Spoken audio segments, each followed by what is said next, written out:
So most common stinging insects you're going to run across are going to be your bees, your wasps, and your hornets. More specifically, your honeybees, your bumblebees, your yellow jackets, and umbrella wasps. If you look at aggressiveness of these stinging insects, you've got yellow jackets being highly aggressive, other wasps and hornets being lesser so, but still fairly aggressive if you get too close or irritate them.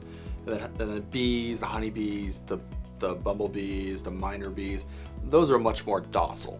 Yellow jackets are very aggressive. I would never recommend anyone try to do that by themselves or, as a homeowner, just because of the risk.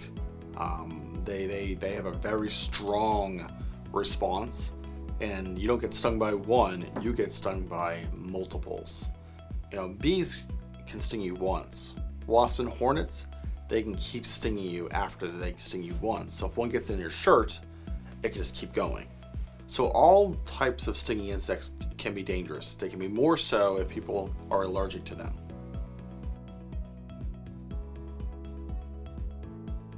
The honeybees are going to be those little kind of yellow, orangey, golden brown kind of color with some black stripes on it. There are a bunch of different types of bees, so we don't necessarily want to kill bees. There are solitary bees and there are social bees. Honeybees are a social bee.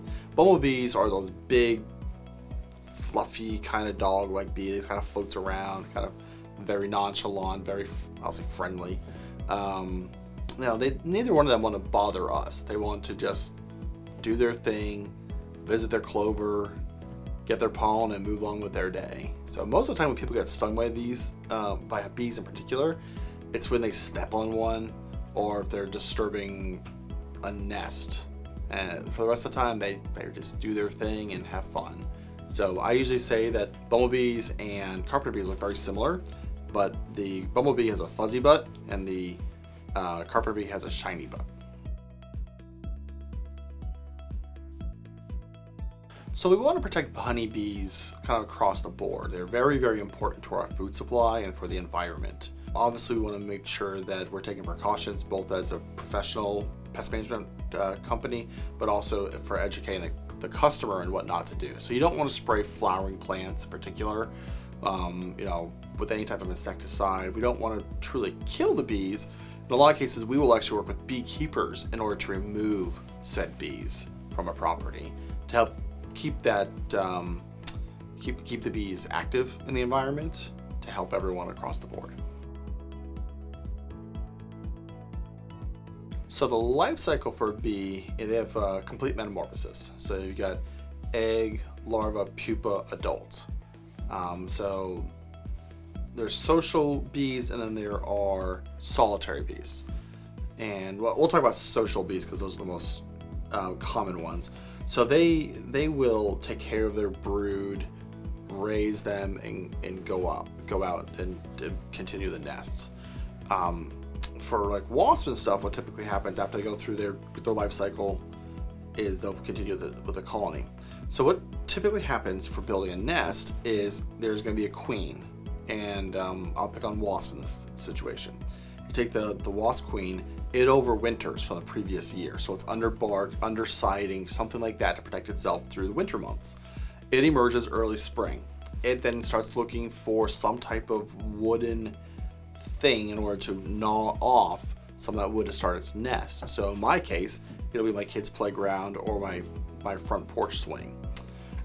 So after I start building a nest, they'll lay some eggs, and then that's how the colony gets started.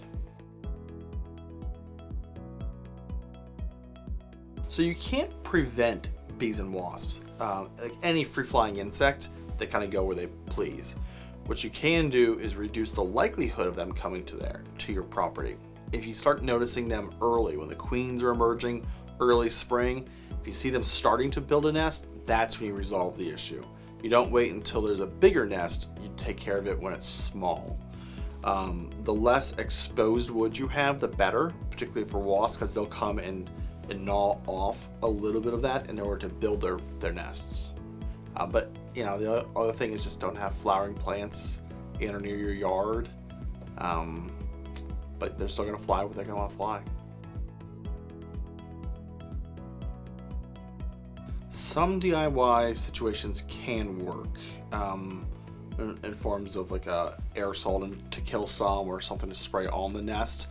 The only downside for that is if those nests are particularly large, it can be dangerous because when you start spraying a nest, they become very defensive very fast, particularly for yellow jackets. And it can put that person and others at risk if they don't know what they're using, or if they think it might work and it doesn't work. If someone's concerned about seeing any type of stinging insect, bees, hornets, wasps, yellow jackets, just call a professional. They'll be able to say, yeah, this is a hornet's nest, this is an umbrella wasp, this is like a bald-faced hornet, that's the inside of a bald-faced hornet's nest, this is from a yellow jacket. Pest control professionals are best situated for it because, one, we have the training, we have the knowledge base to resolve that issue, and we have the proper equipment to keep ourselves and other people safe. They're going to be the best people to say, okay, this is what you need to do in order to resolve that issue safely.